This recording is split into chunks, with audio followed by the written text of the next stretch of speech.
Good afternoon. Thank you for coming to our session. I'm really very lucky that attendee party only tomorrow and some people still coming to sessions.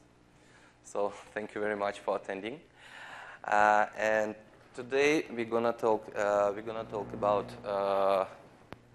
what's new in Lync clients, specifically Windows and Mac since RTM. So my name is Nikolai Muravlyannikov. I'm program manager. I'm responsible for running Lync client top programs. I'm based in Moscow, so please don't ask me questions about Sochi. It's 800 miles away from Moscow. Yeah, and Miro? Hey, my name is, assuming this mic will work. My name is Miru. I work on the same team, kind of driving some of our client pieces and our Skype Lync integration as well.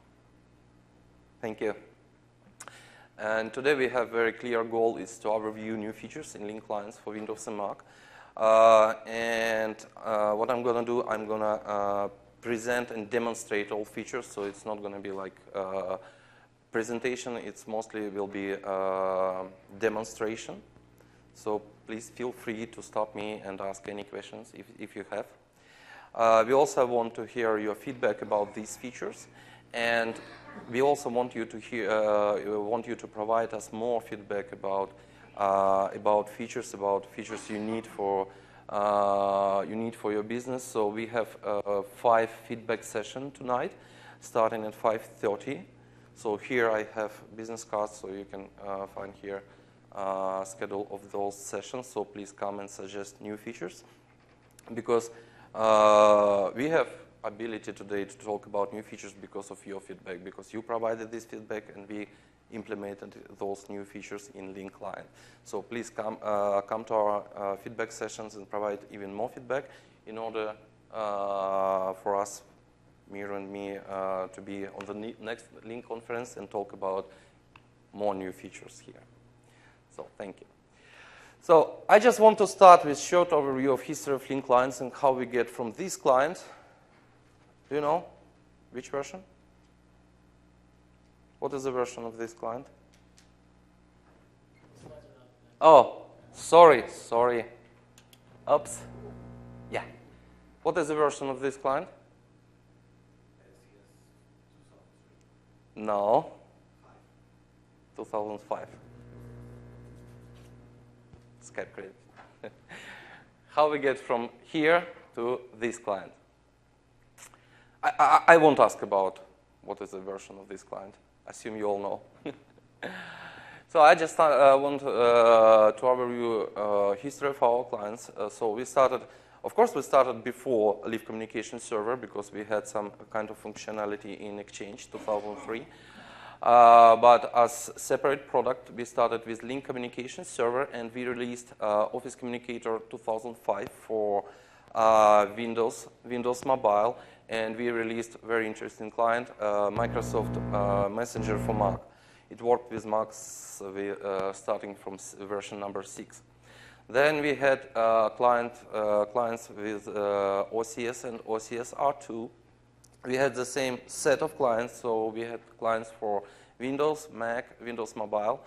We had very interesting client, Communicator Mobile for Java. It works with some versions of Nokia and Motorola, and we had client for BlackBerry. Between those two releases, we didn't have any new clients. We just improved functionality. And then we moved to Lync 2010. With Lync 2010, we had Windows, Mac, Windows Phone, iPhone, Android, and BlackBerry. Android first time, iPhone first time. And with Lync 2013, we introduced clients for Windows Desktop, Windows 8, which is modern interface, Mac client, Windows Phone, iPhone, iPad, and Android. As you see, BlackBerry is gone here, but you still can use BlackBerry with Lync 2013. However, it requires deploying BlackBerry Enterprise Service. So that's why I didn't put it here as natively supported. But those were not all clients we had. So we had additional clients to handle all modalities or additional modalities in Lync. So first client we had, it's Live Meeting Console. since Lync communication server till all the way till Lync 2010. We had client for group chat, separate client for group chat till Lync 2013. With Lync 2010, we introduced ability to join, participate in your meeting from Lync 2010 client directly. And with Lync 2013, we introduced unified client, as I call it. So we introduced ability to use all Lync modalities in one client. With that, I just want, before we will overview the new features, I just want to quickly review the functionality we had with the start of Lync 2013 client. So just short recap. And I just want to review which 5, I would say, pillars make Lync really or truly unified communication client. So with introduction of Lync, what makes Lync really unified communication client? So my favorite feature in Lync, it's what's new in this contact card. So what's new in this contact card? It's if someone connected his Lync with Facebook, you can always see in what's new what he or she posted on Facebook. And while you are starting chatting with this person, you can see what's new. Okay, I just went to Vegas to Lync conference, and you can say, wow, you've been to Vegas. Tell me more about this. It's very, you know, it brings some elements of social communication and personal, let's say, relationship with when you are talking. So single identity and shared contact card really allows us to communicate and talk to people with more background. So you can see their calendar here. You can see organization chart, so how far these particular people from CEO. You can see here calendar, so busy for what time, when he is free. You can see here information. You can see here information about groups he's participating. So that contact card is very useful. You can see, you can put here note about something you are interested. It really helps us. It really helps us and builds a framework for unified communications. The second feature we've delivered, and the second feature, area where we focused was area of communication. So enable great meeting experience and collaboration. So with Lync, I would explain Lync meetings as simple, unified, and accessible. So simple, you can set meeting right away from Outlook.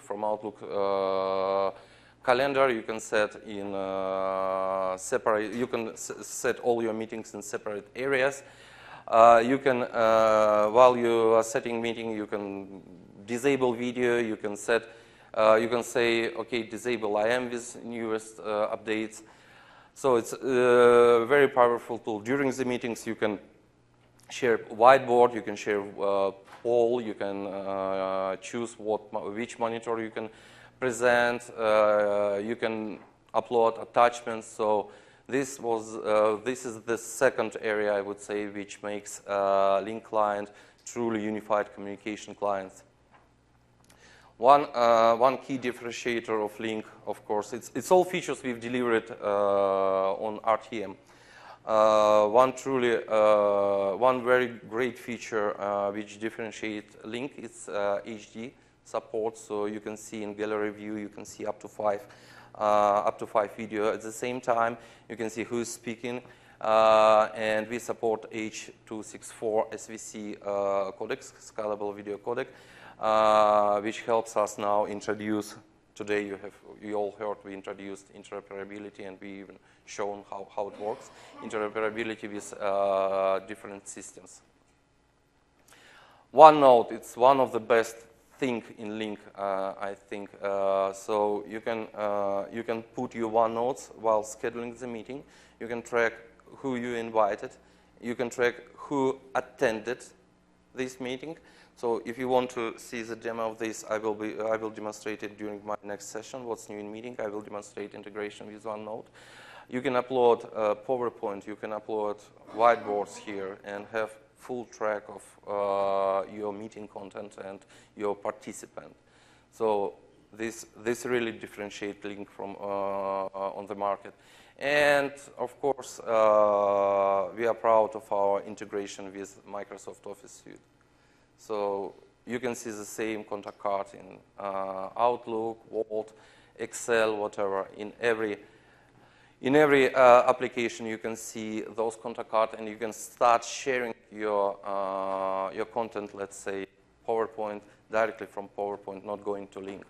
So all those features we had on RTM once we hit RTM.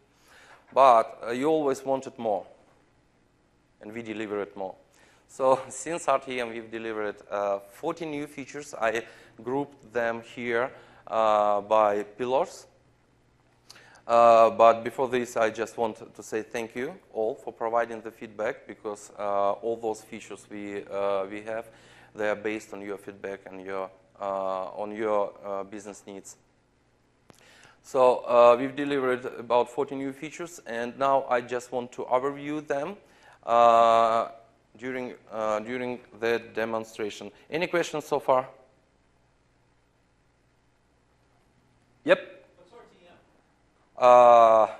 First release of Lync, release to manufacturing. Sorry.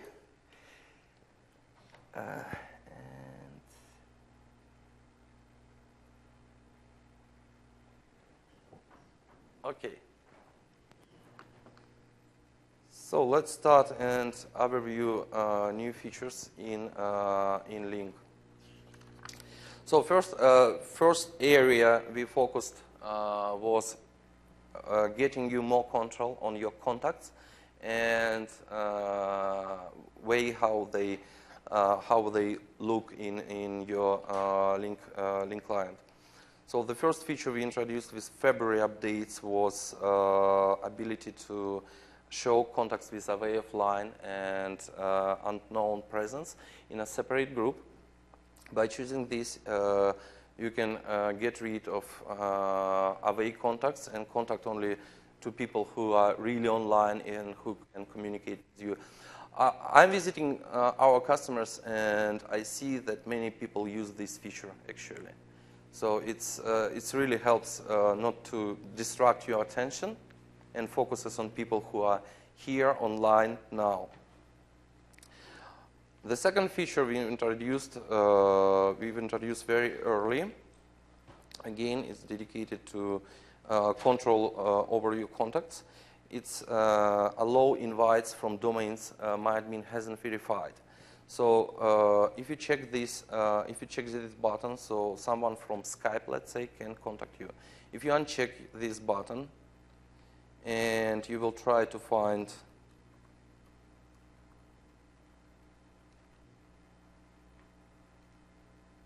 someone on Skype. Oh, sorry, Peter Houston. So if you try to communicate, send IM or whatever, you will never receive even invite. So you can find this person on Skype, but you would never able to contact to him or her. So therefore, your users can have power on, should they be accessible from, let's say, Skype or other clients or not. One feature I really like in Lync, which we introduced. I'm just continue talking about features which are not meeting related. So it's like people, chat, etc. One feature we've introduced, and I really like this feature because I'm not a native speaker. And this is, I think, one of the greatest features we introduced, and it was huge demand about this feature. So it's spell checking, and you can spell check while you're typing. I can type.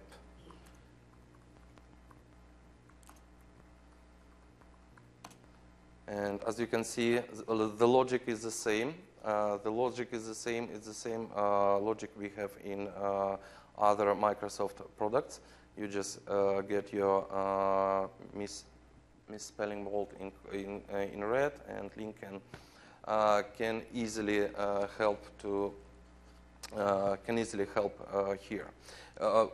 The beauty, yeah. Quick question: the spell check capability,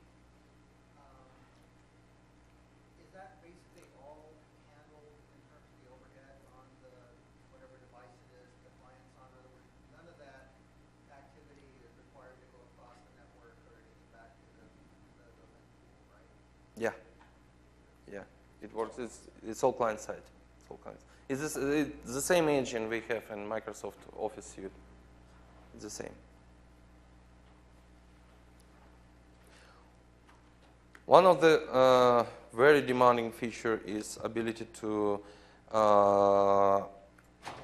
transfer your pictures in line.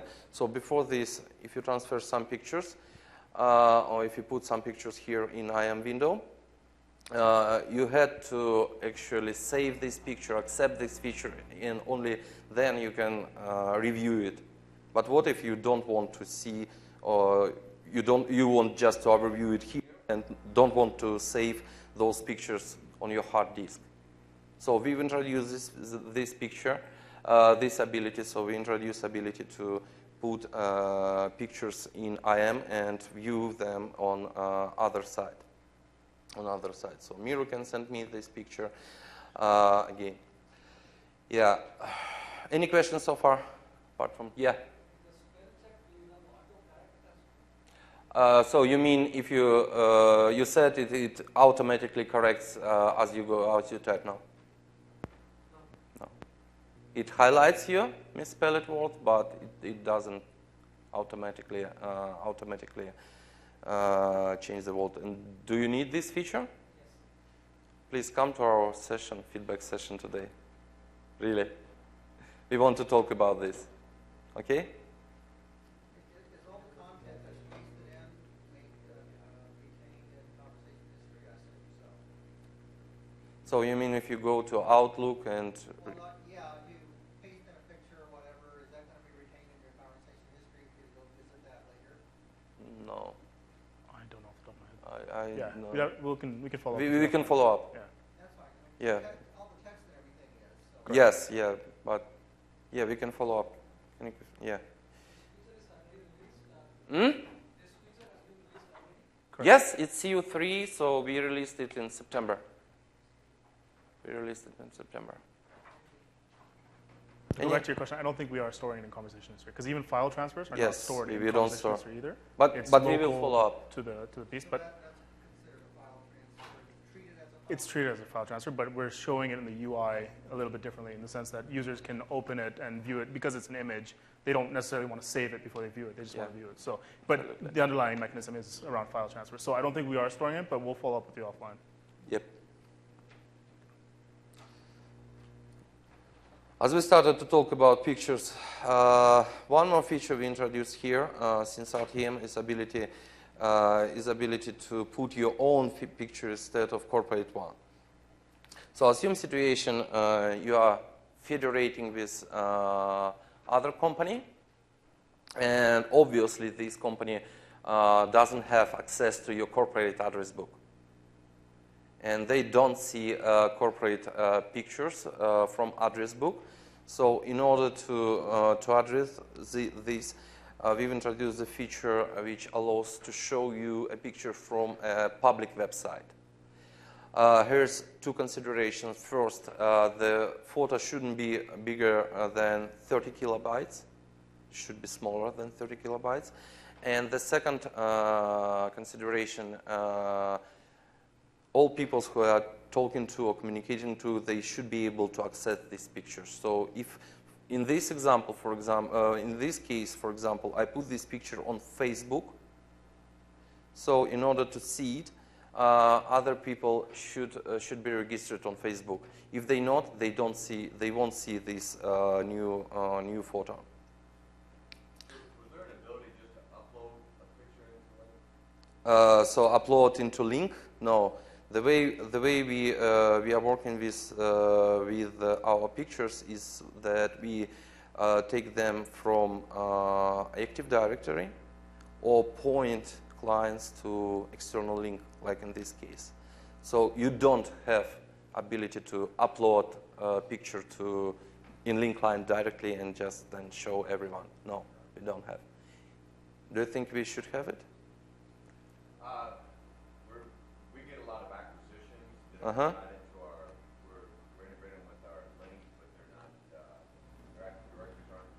Mm-hmm. And so we're looking for the ability to upload pictures a little easier. They're not tied into our SharePoint. That's how we upload our pictures today. So Mm. would be interested if you end up coming up with something where you could maybe feed straight into, maybe you could use Lync as your front end to feed into Active Mhm. Directory as opposed to doing it through SharePoint. It's just something we're looking at. Just make it simple.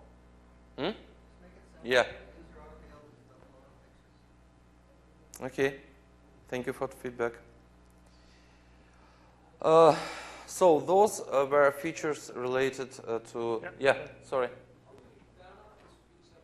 Huh? Turn off? Yeah, you can turn off this feature we have on NextHop. You know NextHop blog? On NextHop we have article how to turn on and turn off this feature, because in order to turn off this feature you have to add two policies, two items in client policy. So you can turn on, you can turn off this feature. Any other questions? Okay, let's go on. So those were features focused on more on people, chat experience, IM, but of course, we did a lot of investments in meetings area.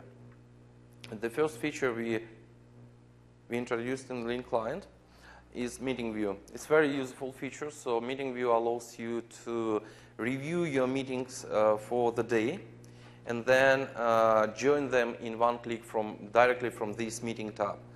Assume you just arrived on your desk work and you have meeting in 1 minute and your Outlook is still starting up. So you can join before this feature has been introduced. You won't be able to join the meeting. You had to wait.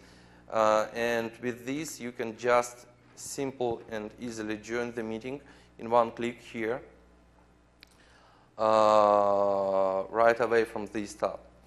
Apart from joining online meetings, you see here some meetings are in blue, some meetings in gray. In blue means those meetings are actually Lync meetings. And in gray, they are offline meetings. But you can see here when it starts, when it ends, and where they're going to be. Like here, I see review in Building 6, then catch up in Las Vegas, and lunch again in Las Vegas. So it's very useful, very convenient for the users. As I said, meetings, Lync meetings. Let me join to meeting from different devices. Oops, here, and I'm gonna just to show you some features. I'm gonna join meeting from Lync Web App at the same time.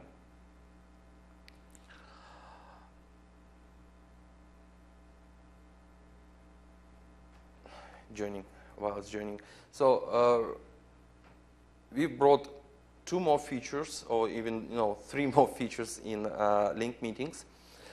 We were constantly asking for a feature which allows to mute IM. So at the RTM, so first version of Lync, we were able to mute audience. We were able to block attendee video, but we weren't able to mute IM. Assume you are participating in a meeting where 200 participants or 200 attendees, and instead of listening to you, they are all discussing last trip to Vegas, how much they gamble, etc. So not a very good situation. So in order to mitigate this, we introduced the feature which allows you and which allows to say just no meeting IM, but please keep in mind, I will join as attendee.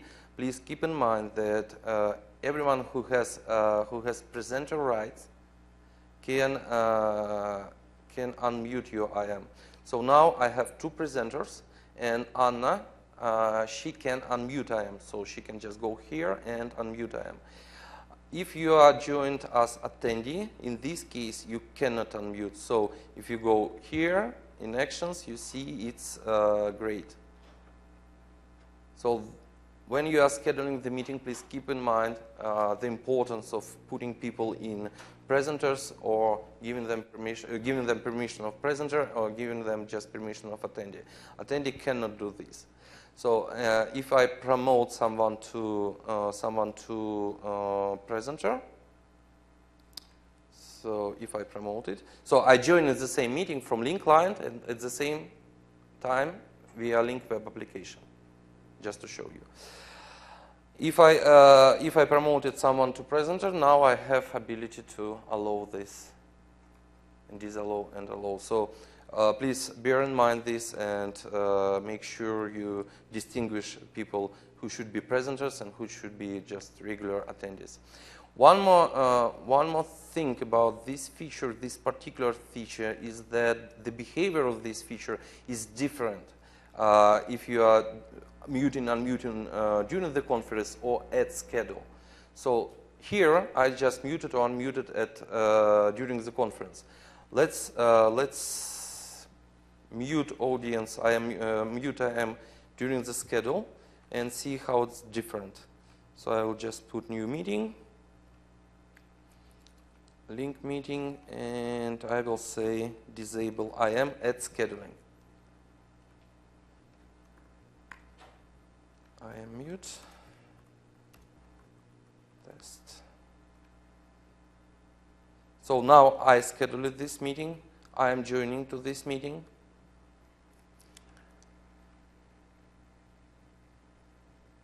I've got notifications that organizer disabled IM in this meeting. And if I go to action, I cannot unmute the IM, even if I organized this. So if you muted audience at schedule, it's not possible during the meeting to unmute the audience. So again, keep in mind. One more feature, one very demanded feature we introduced, it's ability to ask questions in structured way. So we've introduced Q&A new tab in Lync meetings. Let's put, I will join another meeting because here I muted audience.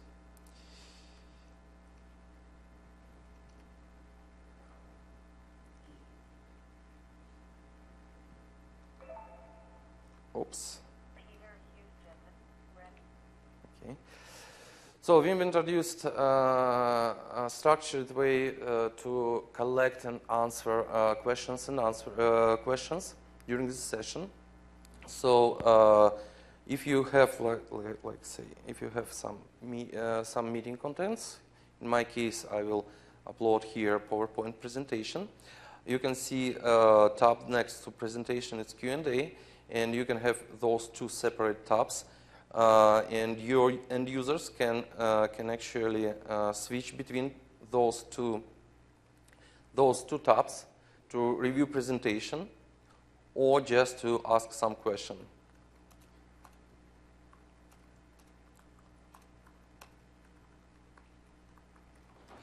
So here I'm presenter. I'm not attendee. Again, this feature looks slightly different if you are joined as attendee, not as presenter. So if you are joined as presenter, you can see all questions or unanswered questions. If Presenter, what's the indicator that someone has actually asked a question?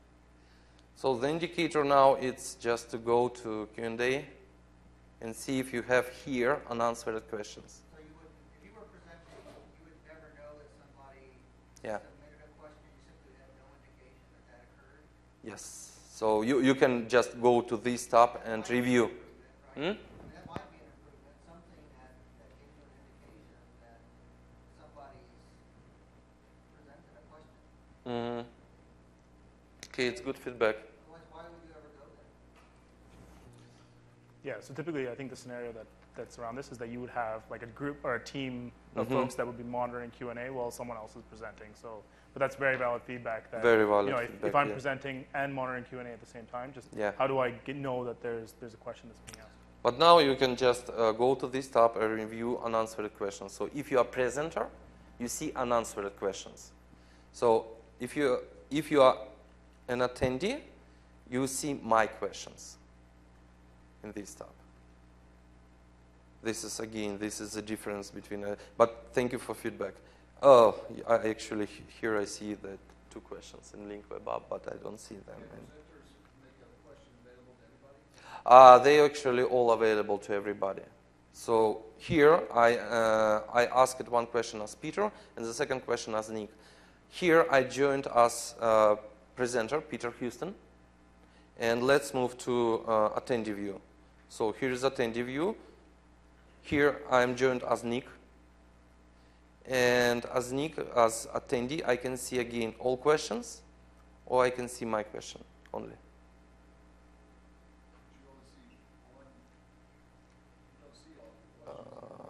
I joined later. You just said previously that you would only see your questions. Your questions we have here. We have here, you see, all questions. So we have here 2 tabs again. On Q&A, we have again 2 tabs. All questions, so you can see all questions during the meeting, or you can switch to my questions here. Is it clear? But you don't have any tool which allows you, or any instrument which allows you to hide questions from all attendees. And again, if I promote attendee to presenter, my view will change. So unanswered now, I see. Any other questions? Do you use the question and answers, this tab? Have you ever used it? Yes? So, just to comment further on Michelle's comment previously, we hold a lot of webinars for one of our Mm-hmm. and that's one of the reasons they won't do WebEx. Mm-hmm. Is because webinars, the way they're configured and structured inside WebEx, is a lot more efficient for that particular task. Mm-hmm. Is there any plans for a different front end or some type of functionality enhancement that would duplicate capabilities of a webinar in WebEx? Or GoToWebinar, things like that? I think we need to capture more your feedback and what is different and what would you like to see here. So one of the things we are doing is around structured meetings. And so that's some of the things that Gurdeep talked about this morning was around structured meeting. And that's really to dedicate to that scenario. Yeah, it's how do we take some of these features that structured meeting, it doesn't necessarily have to be a very large meeting. It could be even for 25, 50 people, but it's more structured. And how do we get these features like Q&A, IM mute, and drive some more granularity into that? So that is something that is on our backlog, and that's something that we're working on.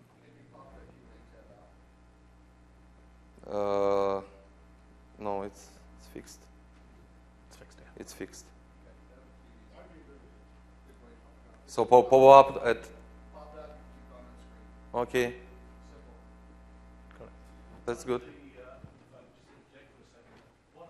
think what you mentioned, one of the main scenarios here is that this is very much a structured Q&A, so you would have either a person or a team who are handling the Q&A, so the presenter is not interrupted, or the presenter at some time during the presentation will break away from this presentation and answer the Q&A at that stage, because quite often a presentation can be derailed by a few questions and answers, and it can get very, very distracted. So in this scenario, it's much more structured, whereby you would have a Q&A session and then go back to the presentation. So that's the model behind this particular implementation. But the features you've got are listed are very valid as well. Yeah. Feature that you may want to consider as an additional role of moderator. This is a feature that you could go to my own part. The presenter is not bothered with questions. It's a separate moderator fielding these questions Mhm. Score, for example, But now, if you're attending a meeting with Q&A enabled, you can switch if you're a moderator. It's just workaround. It's not solution. You can, if you are a moderator, you can switch to Q&A and moderate and review them constantly. right, but you cannot answer all. Yes, if you have presenter, right? If I'm not the presenter, If you are not a presenter, no. Also, can I have multiple? you can have multiple presenters. You can have Right, multiple yeah, so presenters. you can yeah. create. So it doesn't have to be the meeting organizer. I think that's Yeah, where the difference is. yeah. You can have multiple presenters, and presenters can answer all the questions. Can answer any question. Yeah. And using the Q&A doesn't inhibit you from using the IM functionality, right? You can still use Yeah, IM. it'll disable the It will IM. disable.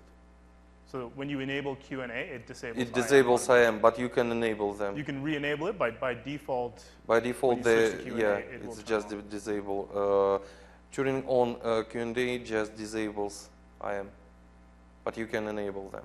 It. Okay, so let me make sure. So enabling Q&A disables IM. IM, but you can enable it again. Go back and re-enable it. Yes. Correct. Yes. So you can have both. You can have both. Yes. Yes. But I'm demonstrating right now using both. I enabled Q&A, so yeah, IM. Sorry, so I can use Q&A and IM at the same time. Re-handling feature or something like that. No, not yet. Is Not there yet. a limitation on number of questions we ask? No, no, no. It's open to Yeah. So, and you can also, in addition, you can also save this Q&A as TXT file, and then review it, put it on SharePoint for everyone in your company. Q&A is text only, no images, no nothing. Yeah, only text, TXT. The next feature I want to. Any other questions here? The next feature I want to highlight is, as far as meeting concern, is ability to record your meeting with different resolution. So we added here recording, and we added 3 different resolutions. We have 2 HD resolutions. One is standard resolution. The only thing here that you can't change this resolution on the fly. So let's say you started with 1080p, but now you want 480p. It's not possible during the meeting. So you have to set this resolution or desirable resolution in advance before joining meeting. This is very important. So and the last, I would say, client feature what we introduced, it's related to video. So we introduced crop and center my video in meetings. This feature again, it works only in meetings. So without this feature, if I joined a meeting and enabled my video,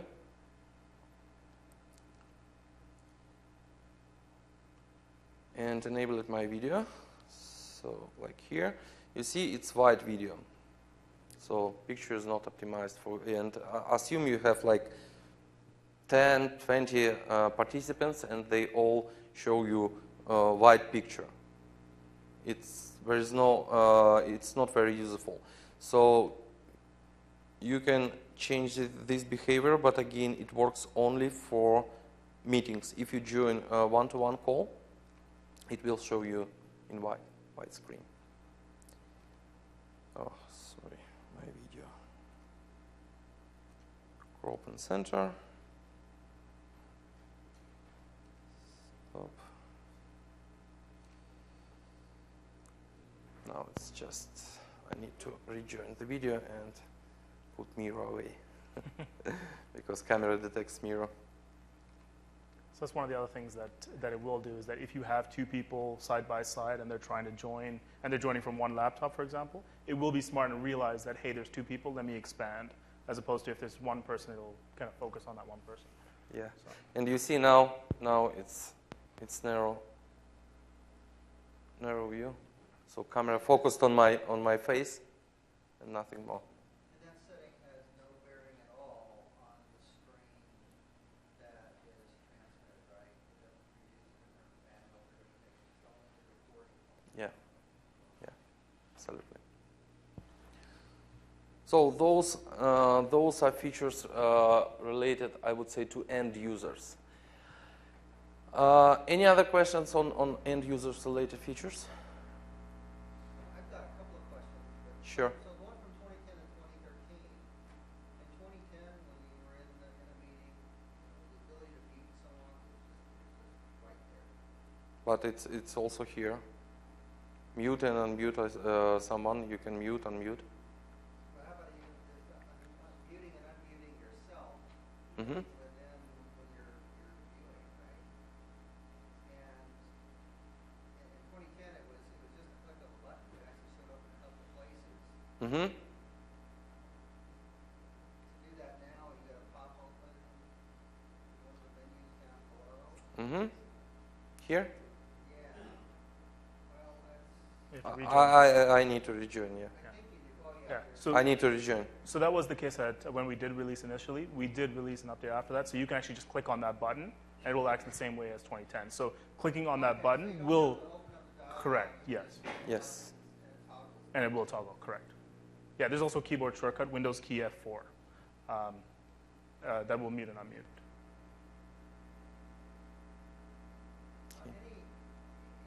Anything else about the ability to save information about the meeting? Attendees, as an example, I know you got conversations, Mm-hmm. right? You can open up OneNote, and this is a little bit 2010 perspective. OneNote, it'll populate people that are in the meeting right now, but there's nothing dynamic about people that perhaps joined subsequently, as an example. Has there been any improvements around recording of who attended and the content and things of that nature, to where it's a much simpler experience? But OneNote collects participants. So OneNote allows you to collect who joined, who accepted the meeting. Let's unjoin and join again. Something going on with Mike. Hmm? But to answer your question, so OneNote does track. Yes. So for example, if you do link your OneNote, it will track, even if, for example, you link it, it'll track everyone who's in the meeting, and if you join like half an hour later, it will track that you joined half an hour later. Yeah. But going back to your original question of outside of OneNote, is there something that you can do today? Not easily, but that is something that we are looking at of how do we make that easier for users to capture that data. And that OneNote functionality is different than the 2013 to 2010, is that right? But I think 2010 didn't function. 2010 did not have the OneNote integration, correct? It was Now we have. I will demonstrate OneNote scenario during the next What's New in meeting. I will demonstrate the full OneNote functionality. But you can, just to show you, you can add the scheduling. You can set OneNote. You can say, okay, I want to save these notes in OneNote and in this particular OneNote. And here you will track from the beginning who you invited. Then once those people join the meeting, you will see here a little checkbox, attended. You will see here, once they accepted the meeting, you will see here, accepted, then attended. And if you share something, let's say you share PowerPoint, it will be uploaded here. Not automatically, I will show during a meeting session. It doesn't matter who you're doing. So you have to do the upload though for it to show up here. If you're just doing like application sharing. No, not for application sharing. So you can save here whiteboard, for example, with all stuff you have on it. You can save here PowerPoint presentation. So this will show all the people that were invited Mm-hmm. and a status, Yeah. accepted or attended. Yes. It will also populate the people that perhaps joined that weren't invited. Good. Yeah. Yeah, and just to clarify on that, the accepted and that status is only if you do it at scheduling. So you can also do this ad hoc. So for example, if you get into a call, Yeah. you can do that. That won't show that, but yeah, that if you wouldn't do be it on tracked. schedule, it does show. Yeah, absolutely. On the OneNote. Sorry? Does it capture the polls and the poll results No. in the OneNote? No. Whiteboard. Whiteboard. Whiteboard, PowerPoint. So if you uploaded PowerPoint, it will show up here.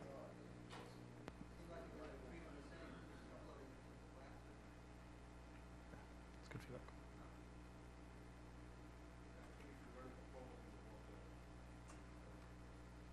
Yeah, if you're running or let's say sharing some application, you can record and put it here in OneNote, recording of your meeting. Mm-hmm. Yeah, yeah, absolutely. Okay, thank you for feedback. Any other questions on those features? So, and apart from user and user features, we introduced two I classify as IT Pro admin features. So I'm gonna just disable my internet connection. And if you are disabled connection, your Lync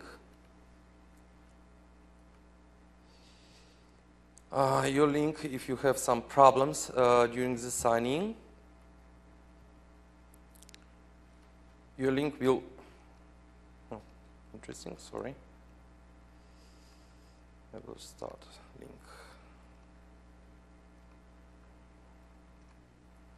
If you have any problems during sign-in process, your Lync actually can collect those logs during this process, and will show you steps which Lync took in order to sign in. So you can see here login fail as expected because I turned off my network, and here you can see detailed steps which Lync took in order to sign in. It's very useful for troubleshooting, so user can just copy to clipboard, and if Outlook still is working, you can send it over to admin, and therefore admin don't have to go to user desk and troubleshoot. But if you are connected successfully, you won't see here any logs, so it always will be clear. It's yeah, here and sign in logs. Does logging have to be enabled within the Lync client? No, it works just from the box. Again, this is just the sign-in log. So once you sign in, we clear the logs right away. So it will be clear. Do you have anything similar to that around joining any meeting? You've got challenges where occasionally you can put the link Mm-hmm. browser name. Yep. Do that, right? Close all the browsers, click it again, it opens up, so there's something happening here. I don't want to get into a detailed discussion, I'm just curious if is there anything that's similar to that captures kind of that join environment without turning on logging and then have that Troubleshoot your meetings, let's say. Well, really the join process and I don't want to distract the meeting, it was kind of related to this, if it's not. yeah, we don't have anything. We like don't that have today. anything But here. that's very fair feedback of. Yeah. So it's just kind of just that join process, just that little bit without necessarily enabling end-to-end logging of the client. Right, Um, and maybe we can talk offline. Yeah. The Yeah. problem that we're having that it probably can't join it. Yeah. Browser. Mm-hmm. Okay, so the similar functionality, but for meetings, let's say. Okay, yeah. Currently, if IE is not the default browser, Uh-huh. the Lync client won't kick off on the, go to the web client within the default browser. Is there any way, or can I explain this to the company? We have a list of supported browsers, and which browser do you use? Well, we have many different browsers across the company. Some people use Lync, some people use Chrome, some people use Mm-hmm. Firefox. Mm. Neither one of those will launch the Lync client. It takes them to the web portal. If this set as default. To IE. To IE, yeah, in order to join. and then it would work. I don't know. That's I the first time don't- I'm hearing it. I don't own the meeting space, so but that's something I can follow up with you offline. Yeah, we can Um, follow up on this. yeah. And as you can see, if you sign it in successfully, logs are empty. And the last feature we've introduced into Lync client. Oops. I want to go back to presentation. The last feature we introduced into Lync client is passive authentication. In Lync client, it's just picture of new features. So if you download this presentation, you will have them all handy. The last feature we introduced in the Lync client is support of passive authentication. So that means Lync client can be configured to use, let's say, a smart card or a virtual smart card, or it can use form-based authentication. So you can deploy ADFS version 2 or higher and point Lync server to it, and once client tries to sign in, client hits web ticketing server. Here is shown the standard process of authentication, not with passive authentication. So usually how the process of signing looks like. So client hits server redirects client to web ticketing service. Web ticketing service gives client a web ticket to authenticate into server. Then client by using this web ticket authenticates to the server, and at the same time client receives certificate from Lync server, not from Active Directory certification authority, but from Lync server. And for subsequent authentication, the client will use certificate. The client won't use all those steps. Client will only use certificate granted by Lync server. But first initial authentication goes through an NTLM or Kerberos. It depends if you are connected inside or outside. What we did, we introduced support, so we took one more steps here. So if you deployed Active Directory Federation server v2 or higher, you can say, okay, we don't support now NTLM, we only support Kerberos. Now, please, web ticket service, please redirect users to Active Directory Federation service, and therefore, and don't grant any web ticket for first initial login. Web ticketing service will redirect users to ADFS. ADFS will check users' credentials. It could be either smart card. With Windows 8, you can use even a virtual smart card, or it could be form-based authentication. It works for desktop client right now. Then ADFS grants. So the idea here is that user don't have to input his credentials. So just input his smart card. Smart card authenticates against ADFS.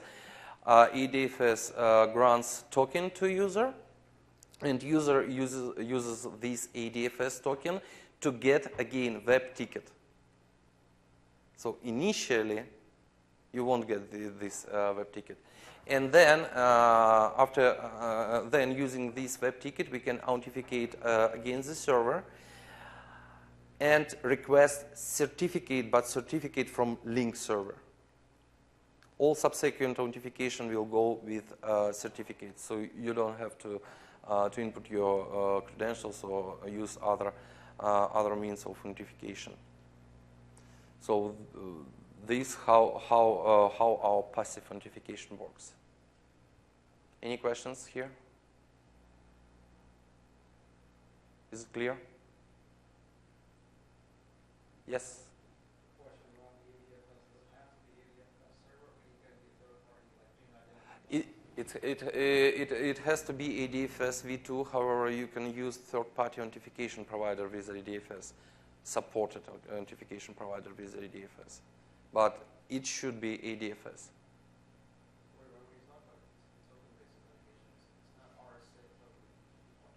No, no. Yeah.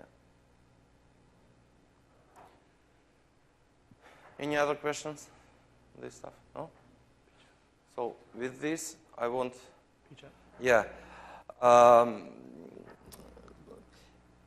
And the last feature I want you to overview is pchat feature. So how many of you use pchat? 2 of you. Okay. So do others know what pchat is? So it's ability to have consistent chat in your company and talk to ask questions and save history of questions. So we were asked many times to have ability escalate chat into other type of communications. And with November updates of Lync client, we've introduced this button. It allows to call everyone in the room and start a conference call. At the same time, the link on this conference will be placed into in the room. And if you are, let's say, away and missed this invitation, because once you start escalation to conference call, you've got pop-up, and pop-up will be for some time. It's not for like 1 hour or whatever. And if calls is still going on and you just back to your place, you can see this link and use it to join the conference. It's again, it's client feature, and it's in CU4, so our internal CU4 or November updates.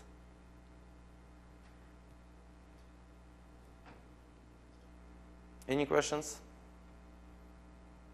I just want to wrap up Lync client desktop functionality and pass to Miro.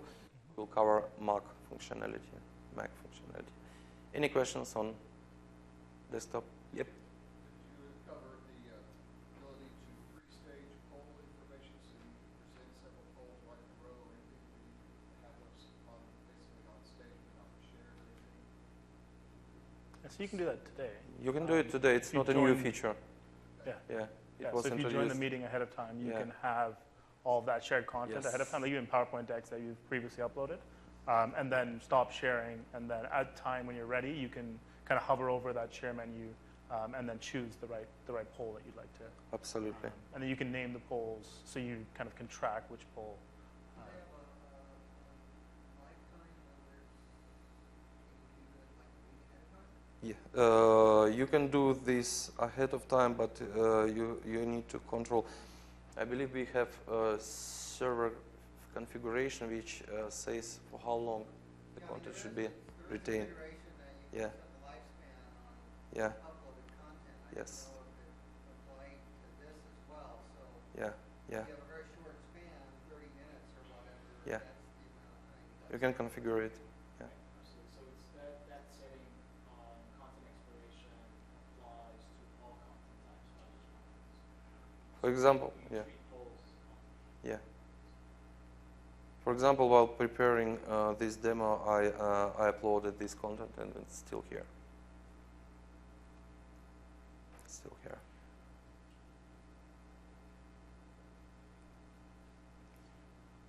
Any other questions? You had something called recent contacts.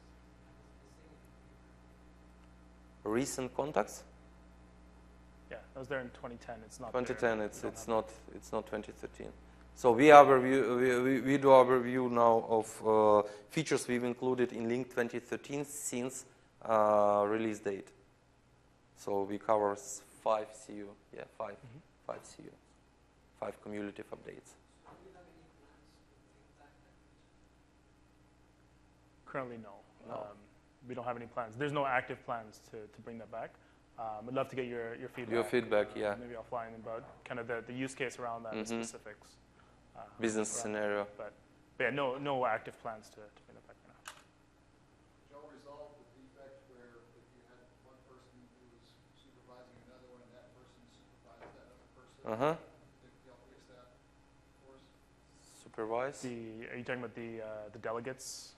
Delegates. Period, active Uh-huh. another person was in charge, supervised, then we went to the organizational tab, you blow out. I don't know. I can follow up with you offline to Yeah. see if we've fixed that. That's the first time I'm hearing of that. I don't know. Yeah, I haven't heard of that one either. So, cool. Okay, Right, perfect. thank you. Any other questions before we jump to Mac? We'll have time anyways since going through Absolutely. this. Cool. So as I mentioned, over the past year, we've had 3 releases from the Mac client, and we've kind of worked through kind of some of the pieces that you guys have been asking for and working through some of the pieces here. The biggest one was our June update that came out last year, and that supported Lync Online and Lync 2013, and being able to log into those servers and having support around that. Voicemail enhancements, delegates, and recording I'll go into in the next few slides. I have specific screenshots for that. So, and then the October and the December release were around crashes and some of the bugs that we were hitting around that. One of the biggest ones for the December release was the HD camera. With the MacBook Air, there was a HD camera issue that would cause the client to crash. That issue is now resolved, so you can use that. And then supporting O365 in China, and being able to log into that infrastructure there. So going back to kind of some of our June updates, the recording options. The first one here is being able to actually see that the meeting is being recorded, and having that banner at the top that tells you that that's being recorded. And then down at the bottom, that persistent notification that that's always there, just so that when users are in there, they have that, and they have that notification. From a voicemail perspective, you now have the ability to see voicemails that come in with a specific number, and then play the voicemails directly from the client. This is something that was not there prior to June. We do have that in support today. You'll see that entire list. You can still call out and get your voicemails by listening to them, but you can also do visual voicemail and have that all in one shot. And then finally, we have delegate enhancements. What we did is being able to view your delegates directly in the client. You have a list of all your delegates, and then you can now edit all of the delegates there. You can add, remove, change priority of, if you want to ring them after a certain amount of time, all of that.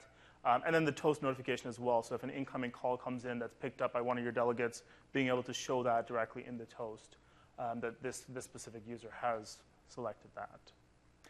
So again, just kind of 3 releases, and we're constantly kind of working through some of the items that are on our Lync for Mac backlog, and working through these items, making sure we kind of bring that up. But this is kind of what we've accomplished kind of in the past year, so to say. So, and that's pretty much what I have. Like I said, is a kind of a short piece to talk about. Can open the floor for questions either on the Mac client or the desktop client.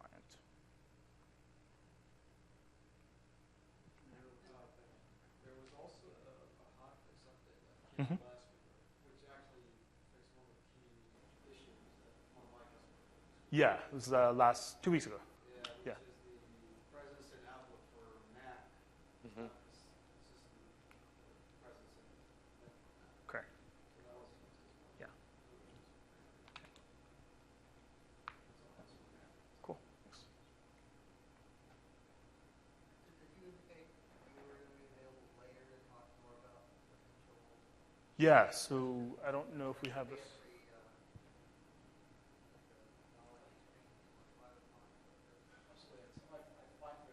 Yeah. It's not here. Yeah.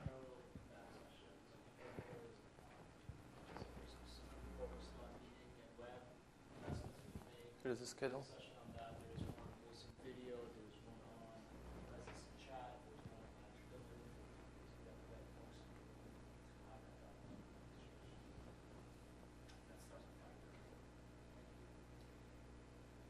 I think you had a question as well. Yeah, so we learned the hard way that an organizer can't delete a meeting in Outlook that's in progress or something happens. Is that expected behavior?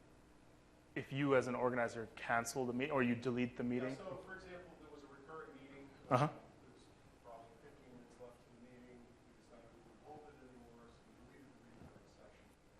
The organizer Right.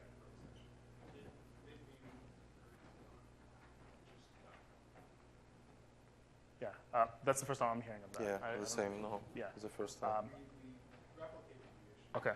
Mm-hmm. So we didn't know if that was going to Yeah, it shouldn't blow up. But by, yeah. Okay. Okay. I'm just taking a quick note here.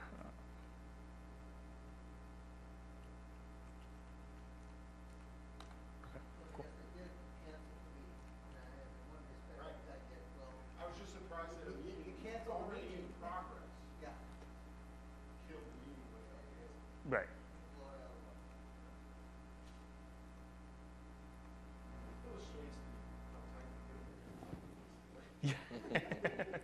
Yeah.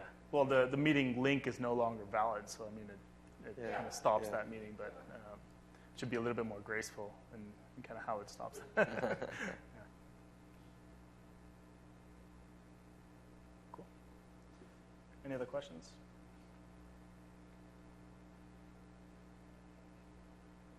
Cool. All right. And I guess we can give you guys back about 10 minutes, I guess. Yes, 10 minutes. Thank you. Thank you all. Thank you.